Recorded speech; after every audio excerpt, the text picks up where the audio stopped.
Hola, estimados alumnos de cuarto. El día de hoy vamos a continuar con este tema, es decir, es del mismo tema que estábamos viendo en la clase pasada. Y vamos a hablar ahora del subtítulo del imperialismo, ¿de acuerdo?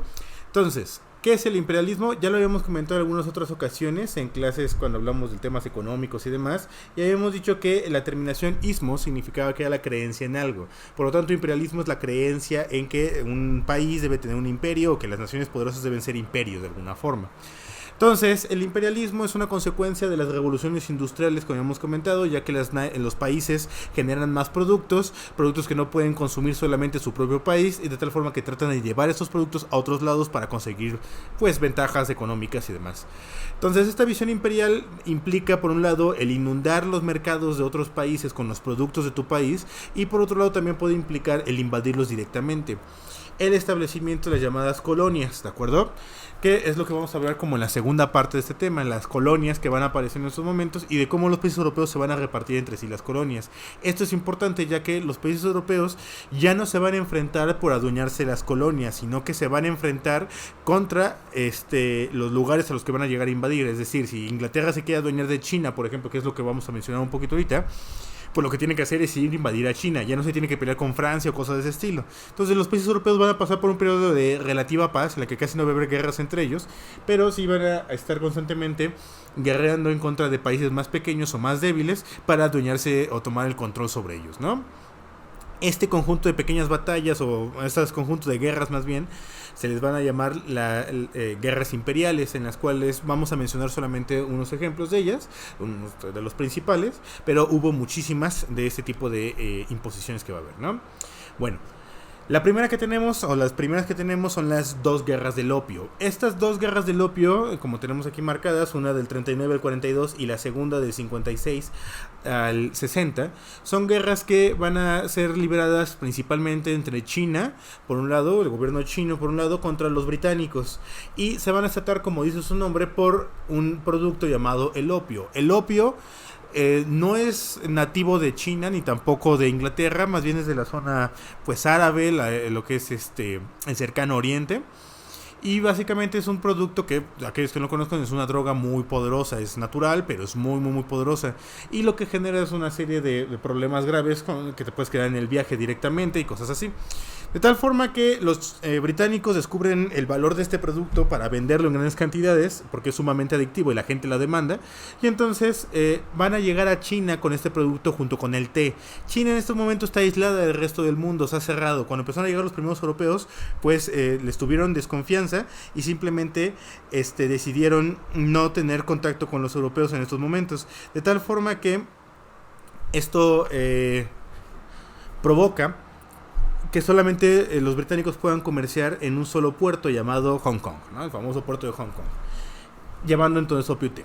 Estos productos, el opio en primer momento va a ser prohibido por los chinos debido a que ya se consumía previamente, pero solamente para cuestiones espirituales, religiosas y demás, pero los británicos lo están vendiendo como un producto masivo, ¿no? Entonces eso genera problemas de salud y el gobierno chino lo prohíbe. Aún así, los ingleses siguen vendiendo de forma ilegal el opio, lo traen junto con los cargamentos de té. El opio y el té cuando están secos son muy parecidos, entonces, bueno, la situación es que los venden ahí como metidos.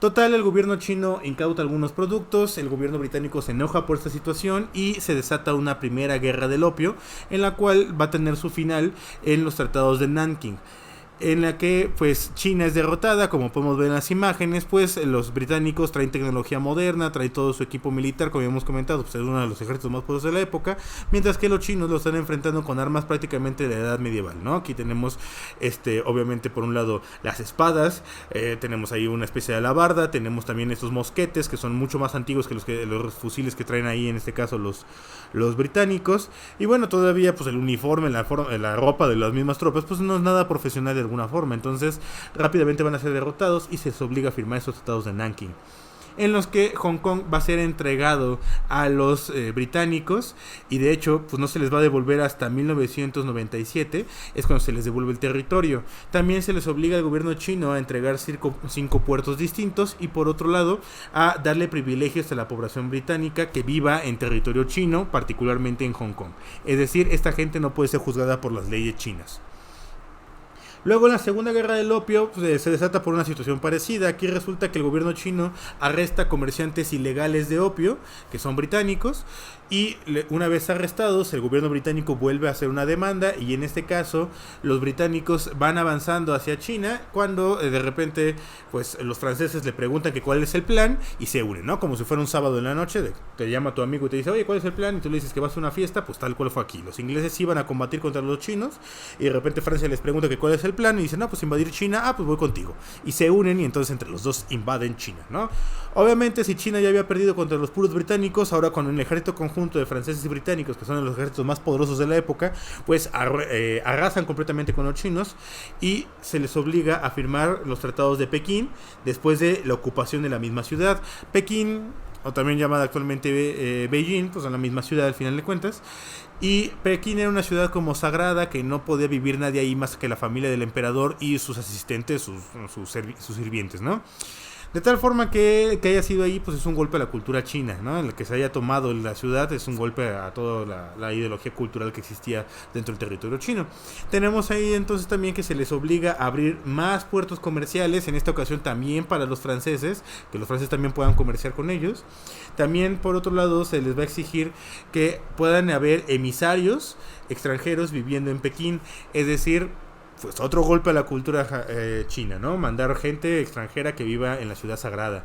Por otro lado, tenemos también que se les va a permitir a los franceses y a los ingleses hacer viajes al interior del país, lo que empieza a ser como una especie de turismo, aunque también es medio rapiña, ya que estos viajeros se metían a los palacios chinos y se robaban las cosas, ¿no? Todos hemos visto alguna película, algún incluso museo en donde dicen, no, que la vasija de la dinastía Ming y no sé qué, pues sí, porque se la robaban, tal cual la sacaban, como si fuera una especie de souvenir, hasta pedazos de la muralla china se llegaron a robar en algún momento. Tenemos también por otro lado que se les obliga, o se le va a obligar al gobierno chino que acepte misioneros cristianos, otro golpe a la cultura china, y por otro lado que tengan que exportar mano de obra barata. Los chinos van a ser contratados en grandes cantidades para ser llevados a países, a otros países, a trabajar en obras muy pesadas, donde muchos de ellos terminan muriendo, tienen condiciones de vida bastante malas, ¿no? Entonces, bueno, esa sería otra condición de este tratado de Pekín. Finalmente, pues por lo que se desató toda esta guerra, pues el opio va a ser legalizado en China por obligación impuesta por el gobierno británico y francés, ¿de acuerdo? Bien, esa fue una primera de estas guerras. La segunda guerra importante que podríamos mencionar es la guerra hispano-estadounidense. Esta guerra pues va a ser entre un naciente imperio contra un cayente imperio, o un imperio que está cayendo en estos momentos, ¿no? España, pues ya para esta época que estamos hablando de 1898, ya está hecha a pedacitos, ya perdió todas sus colonias. Acuérdense, México se independiza en el 21 y un montón de otros países también se van a independizar en la zona americana alrededor de 1821 al 1825. Y entonces España ya no es lo que era antes, mientras que Estados Unidos está creciendo. Y además de todo, Estados Unidos tiene consigo dos ideas muy peligrosas, que son la doctrina Monroe y el destino manifiesto. La doctrina Monroe básicamente es esta visión, que seguramente alguno de ustedes habrá escuchado esta frase, de América para los americanos. Bueno, eso es la doctrina Monroe. La doctrina Monroe dice básicamente que los estadounidenses son los dueños de América de alguna forma, y que cualquier otro país europeo que esté ahí pues es un invasor. Y por otro lado, el destino manifiesto habla de que Estados Unidos tiene el destino dado por Dios, o divino prácticamente, de dirigir al mundo, o ser como una especie de dirigente del planeta. De tal forma que bajo esta ideología de los estadounidenses empieza Estados Unidos a buscar la forma de expulsar a los países europeos que tienen todavía colonias en Europa, en América, particularmente el caso de España, que todavía tiene algunas por ahí dispersas. ¿Qué más podríamos decir? Bueno, esta guerra se va a desatar porque existe una gran inestabilidad en Cuba, económicamente hablando, debido a que hay rebeldes, ¿no? Así como en los otros países americanos pasó en 1810 y demás fechas, pues también en Cuba está pasando algo parecido. Aunque todavía está bajo el control de los españoles, empieza a haber rebeldes que buscan acabar con este gobierno y conseguir la independencia de Cuba. Estos rebeldes, entre sus tácticas militares, estaba quemar campos de cultivo. Esta quema de campos de cultivo es un problema porque los gringos conseguían muchísimos productos tropicales, es decir, frutas, verduras y cosas de ese estilo, de territorio cubano, también caña de azúcar y cosas así. De tal forma que los gringos se quejan, pero el gobierno de Estados Unidos dice que no hay una razón suficiente como para poder atacar a España. En esos momentos empezó una guerra contra España allá en Cuba. De tal forma que lo que sucede es que de repente es hundido un buque llamado el Maine. Este buque es un buque comercial que recibe un cañonazo aparentemente desde un fuerte gringo. Hay mucha paranoia y mucho de que si fueron los gringos realmente los que lo hundieron, ¿no? La cuestión es que el barco se hunde y es la excusa perfecta para los Estados Unidos declarar la guerra a España en 1898.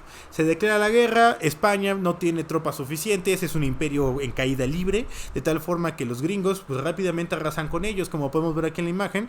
Estados Unidos ocupa por primera vez la famosa infantería de marina, los llamados Marines, para atacar Cuba, debido a que pues, tiene que cruzar con barco, y entonces bueno, tendremos la imagen. Otra cosa interesante es que podemos ver que en el ejército de Estados Unidos ya están ingresados, o va a ser una lucha en la cual va a haber una gran cantidad de afroamericanos, debido a que ya en esos momentos ya los afroamericanos son personas libres, y una forma de ser reconocidos pues es luchar en el ejército, y se les va a permitir luchar aquí en esos momentos. Derrotada España, se firman los tratados de París, en la cual Estados Unidos se adueña de Cuba, pero los gringos siempre son gandallas, así que se adueñan de Cuba, de Puerto Rico y también de algunas islas del Pacífico. Entonces España pierde todas sus colonias y deja de ser como tal ya un imperio, ya que solamente le quedan algunos territorios alrededor de Europa y en África. Pero fuera de eso ya España pues ya no podrá ser un imperio en toda regla. Por otro lado tenemos que, aprovechando este debilitamiento de España, que era un socio o un aliado de alguna forma de Colombia en estos momentos, Estados Unidos va a buscar en 1903 apoyar a los separatistas en Panamá. Los separatistas lo que buscan es la separación de Panamá, como dice su nombre, ya que Panamá en esta época pertenecía todavía a Colombia. Entonces estos separatistas buscan que Panamá sea un país independiente. Estados Unidos los va a apoyar con armas, dinero y demás situaciones, y esto va a permitir entonces que los separatistas ganen. Y una vez que ganan, se crea Panamá como un país independiente, y para pagar el apoyo que Estados Unidos le dio a estos separatistas, se autoriza que Estados Unidos empiece la construcción del famoso Canal de Panamá, que hasta el día de hoy pues sigue existiendo y es uno de los canales principales o vías marítimas principales para cruzar del Atlántico al Pacífico a través del territorio de Panamá, ¿no? Que tal cual divide al continente en dos partes, y en ese canal pues pasan los barcos. La segunda guerra que habría que mencionar importante, que también tuvo mucho que ver con todo esto, es la guerra de los Boers. ¿Qué es un Boers? Bueno, un Boers era como se le llamaba o se autodenominaba la población europea que vivía en África. Particularmente eran holandeses y franceses que hartos de la vida europea se habían ido a vivir a África y vivían ahí como agricultores, ganaderos, tranquilamente. No tenían mayores conflictos con la población africana la población nativa de la región, de tal forma que no causaba ningún problema. El problema se desata cuando dentro de sus actividades pues agrícolas, los Boers encuentran que hay grandes yacimientos de oro y diamantes en su territorio. Esto se convierte en una noticia pública a nivel mundial y varios países empiezan a tener interés por esto. Los británicos particularmente se sienten interesados por estos yacimientos y en primer momento de forma legal empiezan a explotar estos yacimientos. Le piden permiso al gobierno Boers para empezar a explotar yacimientos de oro y diamante y el gobierno los autoriza. Hecho esto, entonces los Boers se dan cuenta que las explotaciones mineras de los británicos están dañando mucho su territorio, porque pues los Boers se dedican a la agricultura y si tú estás haciendo explotación minera contaminas mucho la tierra, de tal forma que los Boers reclaman y su gobierno toma la decisión de aumentarle los impuestos a las empresas británicas para que, bueno, sigan explotando los minerales, pero a cambio pues nos vas a dar más dinero. Los británicos consideran esto algo muy injusto y entonces el gobierno británico vuelve a actuar y manda a su ejército a las fronteras del país de los Boers. Ahí establecido este ejército, el gobierno Boers le manda un ultimátum al gobierno británico diciéndole que si no retira sus tropas, pues va a haber guerra, y entonces los británicos dicen, pues va, y atacan, ¿no? Los británicos tal cual le declaran la guerra a los Boers y atacan en 1899. Estalla este conflicto entonces, pero los Boers tienen las de perder. Los Boers simplemente son campesinos, son agricultores, no tienen nada que hacer en contra del ejército británico que habíamos mencionado ya en varias ocasiones, que es muy poderoso. De tal forma que para 1901 prácticamente los Boers están derrotados y deciden cambiar de táctica a una guerra de guerrillas. Creo que ya lo habíamos explicado antes. La guerra de guerrillas es ese tipo de conflictos, este tipo de batallas en las cuales tú llegas, le pegas y te echas a correr. No te quedas a luchar, ¿de acuerdo? Porque el otro es más fuerte que tú. De tal forma que pegas y corres, pegas y corres, pegas y corres. Así están luchando los Boers, como podemos ver aquí en la imagen. Ocupan las montañas, ocupan los bosques de la región para esconderse de las tropas británicas, golpearlos y huir, desaparecer para que no los puedan atrapar. Los británicos, hartos de esta situación, deciden tomar medidas más drásticas. Capturan a 20.000 mujeres y niños de los Boers, obviamente, los llevan a campos de concentración, que más bien deberían ser llamados campos de exterminio, y los van a encerrar ahí. Ahí tienen muy malas condiciones de vida, hay poco alimento, hay poca agua, no hay nada de higiene realmente, y entonces el resultado es que de estos 20.000 mujeres y niños, se calcula que alrededor solamente unos 200, 300 sobrevivieron. La mayoría murieron por las malas condiciones, de tal forma que podemos ver que pues, los campos de exterminio no son un invento nazi, ¿no? Existieron muchísimos antes y ningún país se salva, no hay nadie que podamos decir, ese es un país bueno, porque todos han cometido algún tipo de crimen de este estilo, y aquí directamente fue un genocidio en contra de la población. Acuérdense que fue genocidio, hace referencia al exterminio de una población de forma sistemática, y eso fue lo que se hizo aquí. Después de este, pues, deplorable o muy negativo suceso, lo que pasa es que los Boers, pues, ya no tienen mucho más que hacer, ¿no? Están completamente derrotados. Los hombres que luchaban en la guerrilla, pues, se dan cuenta que su esposa y su hijo, pues, ya murieron a lo mejor, que fueron capturados y asesinados, y simplemente no tienen mucho más que luchar, y en 1902 se decide firmar el Tratado de Paz.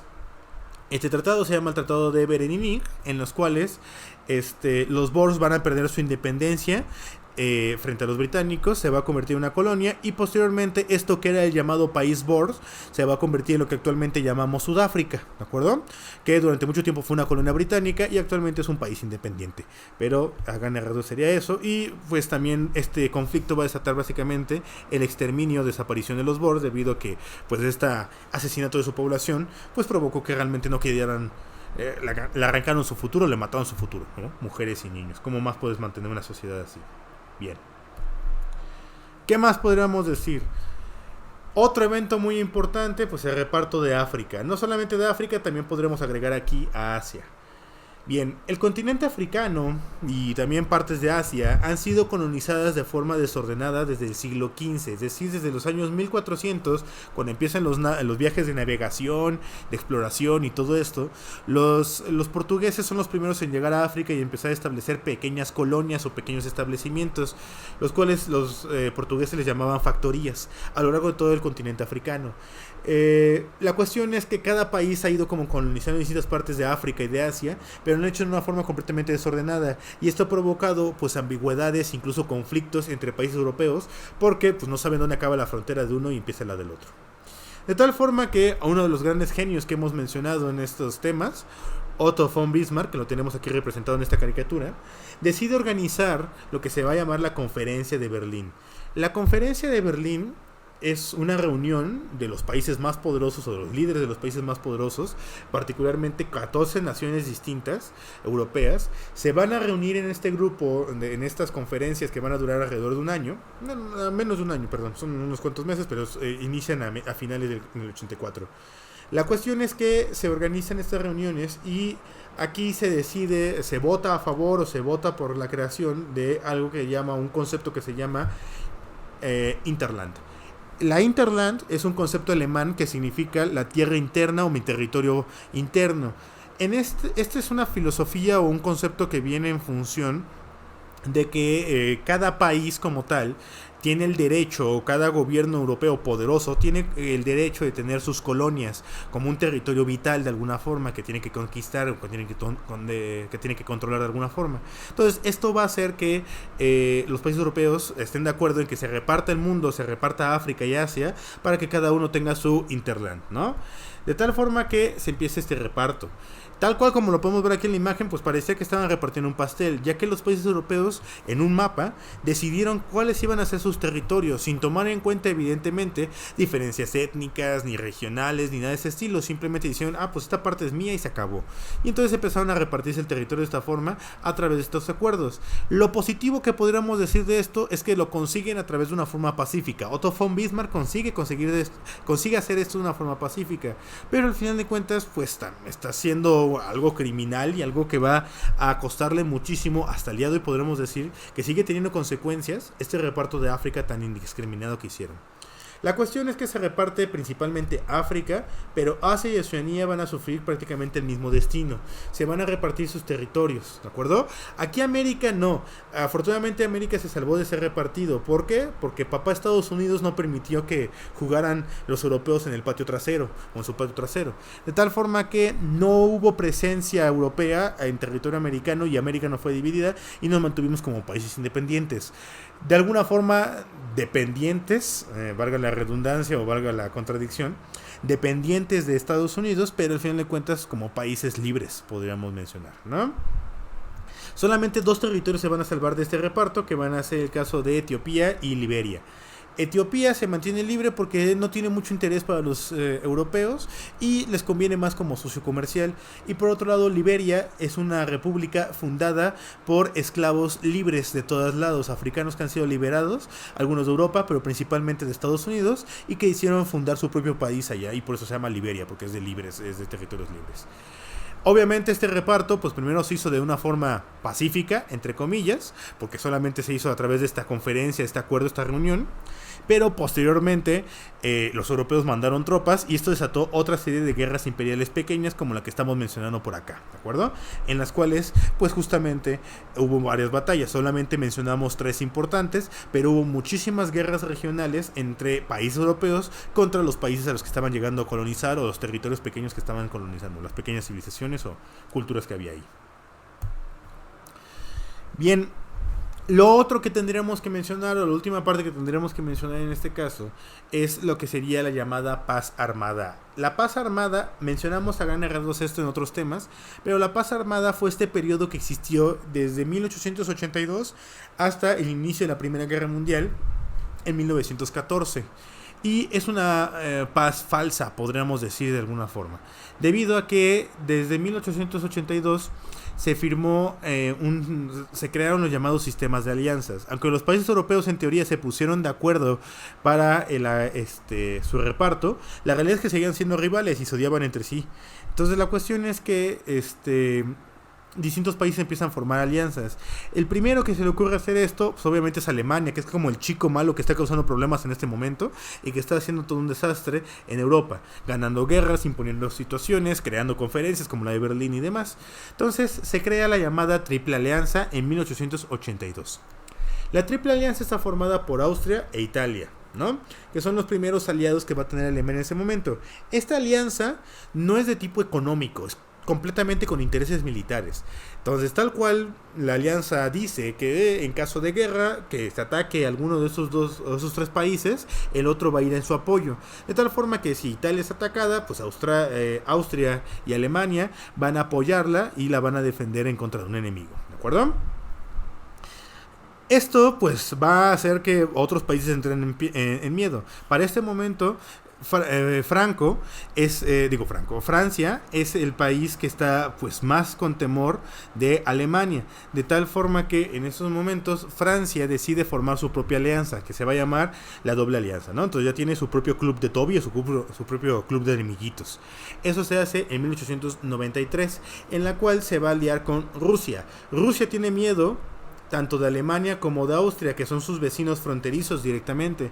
Entonces deciden unirse en esta alianza para protegerse en caso de que Alemania o Austria se les ocurra atacarlos, ¿no? Por otro lado tenemos que en 1903 se va a firmar la Entente Cordial. La Entente Cordial va a ser una alianza entre Inglaterra y Francia, como tenemos aquí marcado, ¿de acuerdo? Inglaterra también tiene miedo de Alemania, porque Alemania está convirtiendo en un competidor muy fuerte, no solamente en cuestión de que es un gobierno muy poderoso, sino además de todo en la cuestión económica, en la cuestión industrial, que Inglaterra era el país más industrializado en esa época, pues Alemania creció impresionantemente a través de todo su orden, su control y demás. La industria alemana se hizo impresionante. y Alemania ha estado creciendo militarmente hablando. Entonces Inglaterra se siente con riesgo de esto, con miedo de esta situación. De tal forma entonces que se firma esta entente cordial con Francia. Posteriormente, la entente cordial va a evolucionar cual Pokémon en 1907 en la Triple Entente, ¿de acuerdo? La Triple Entente va a ser ya la unión de Inglaterra con Francia y Rusia, es decir, la doble alianza es absorbida por la Entente y por eso se forma entonces la Triple Entente, ¿de acuerdo? Eso en 1907, como podemos ver, ya estamos a 7 años de que empiece la Primera Guerra Mundial, ya los bandos están formados, los países están listos para el enfrentamiento. ¿Qué más podríamos decir? Bueno, lo último que podríamos mencionar sobre este tema es que todo esto, esta creación de las alianzas va a desatar que entre 1882 y 1907 los países van a empezar a enfocar su industria en temas militares, en la organización de ejércitos y en la carrera armamentística. Es un periodo en el que no solamente empiezan a fabricar muchas armas, sino que además de todo se empieza a modificar tecnología militar de una forma muy novedosa y se empiezan a implementar nuevas tecnologías que luego ya cuando empiece la guerra se van a desatar al 100%. Los ejércitos también se van a reorganizar, particularmente Alemania va a crear una estructura militar muy avanzada en comparación a las demás, en las que el servicio militar, que va a ser bastante extenso y cuestiones de estilo, van a permitir que Alemania se empiece a convertir en un rival bastante peligroso. Y una carrera armamentística, por ejemplo, tecnologías que en esta época van apareciendo, por ejemplo en 1903 apareció el avión, pues poco a poco va a ir siendo modificado por los países porque empiezan a ver que tienen algún potencial militar, y entonces todo esto va a generar una carrera armamentística. Si Alemania sacaba un buque de guerra más grande, pues Inglaterra sacaba otro más grande, y si Alemania sacaba un cañón más grande, Inglaterra sacaba el propio. Si los ingleses cambiaban de rifle y ocupaban un rifle distinto, pues los alemanes iban a hacer también lo propio. Entonces cada uno estaba como una carrera, una competencia tal cual por tener el mayor poder. Todavía la guerra parece lejana, pero ya se están preparando para que en cualquier momento esto se desate y empiece una guerra pues a gran escala, como hemos mencionado. De tal forma que estos años que estamos mencionando de las guerras imperiales y el inicio cómo se van acomodando las fechas en el tablero para que empiece este conflicto de la Primera Guerra Mundial se están poniendo poco a poco. Los países europeos están como urgidos de conseguir más poder, ¿no? No suficiente con haberse repartido África y Asia, no suficiente con haber conquistado territorios y derrotado antiguas potencias militares o antiguas potencias como era China, como era España. Ahora los países europeos están sedientos de adueñarse de más territorios, y pues al final de cuentas va a tener muchas consecuencias estas situaciones. La inmediata, o la consecuencia más inmediata, evidentemente es el inicio de la Primera Guerra Mundial, pero a largo plazo va a seguir teniendo muchas consecuencias todo esto. La Primera Guerra Mundial y la Segunda Guerra Mundial van a desatar toda una serie de formas en las que se va a organizar nuestro planeta hasta el día como lo tenemos hasta el día de hoy, y pues este reparto colonial, este crisis que hubo aquí, estas guerras, estos exterminios, pues van a afectar mucho a África, ¿no? Hasta el día de hoy, ¿no? Si alguno de ustedes quiere investigar un poco más sobre estas cuestiones de las colonizaciones y demás, pues podrían checar a lo mejor qué pasó en el Congo con el rey Leopoldo, que era que tuvo control sobre esa región, y donde verdaderamente en África y en Asia se llegaron a llevar a cabo verdaderos genocidios en contra de la población por simplemente intereses económicos, por simplemente intereses coloniales, como hemos estado mencionando, ¿de acuerdo? Y directamente pues la misma guerra. Aquí pues en la imagen que les pongo pues simplemente es una imagen un poco de alegoría de algunas cuestiones que hemos mencionado, de cómo se representaban a los países de una forma bastante interesante. Eso lo vi durante algún momento en una conferencia que dieron en mi universidad donde estudié, y me llamó mucho la atención la imagen. Podemos ver aquí el famoso oso ruso, esta parte, pero es un oso que está hecho de huesos ya. ¿Por qué? Porque el Imperio Ruso pues realmente no era tan poderoso, daba la apariencia de ser temible, pero la realidad es que estaba bastante debilitado ya. Incluso aquí podemos ver una especie de avispas o moscas, abejas, que lo están apuñalando por atrás, que representaría de alguna forma a los comunistas, ¿no? Atacando, ¿no? El oso, que normalmente se come las abejas, o se come la miel de las abejas, ahora siendo devorado por ellas mismas, ¿no? Tendremos por aquí también el caso de Alemania, donde podemos observar la artillería, el poder industrial, el armamento, y como por un lado la apunta a los rusos y por otro lado la apunta a Francia. Aquí Francia también como una especie de mamut o mastodonte viejo, que realmente es anticuado, y que eso se va a quedar demostrado durante la Primera Guerra Mundial, cuando no va a poder realmente hacerle frente a los alemanes, ¿no? Aquí a Italia, que Italia tristemente va a ser reconocido como una especie de víbora traicionera, ya hablaremos de eso más a fondo.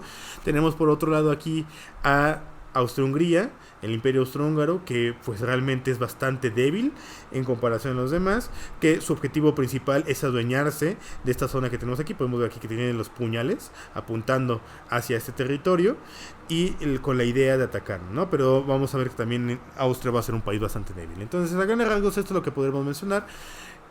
Tenemos nuestro tema de ahorita. Con esto ya terminamos ahora sí el tema 2.2 que habíamos estado trabajando desde antes de salir de toda esta crisis. Entonces, bueno, sería todo por hoy. Ya saben, comentarios, déjenlos ahí en los comentarios del mismo Classroom. Y acuérdense que voy a estar resolviendo dudas y comentarios. Esa es la alarma. Dudas y comentarios en la sesión de conferencia en vivo que voy a poner, ¿de acuerdo? Resuelvan la actividad que también les voy a mandar. Y bueno, cuídense, hasta luego.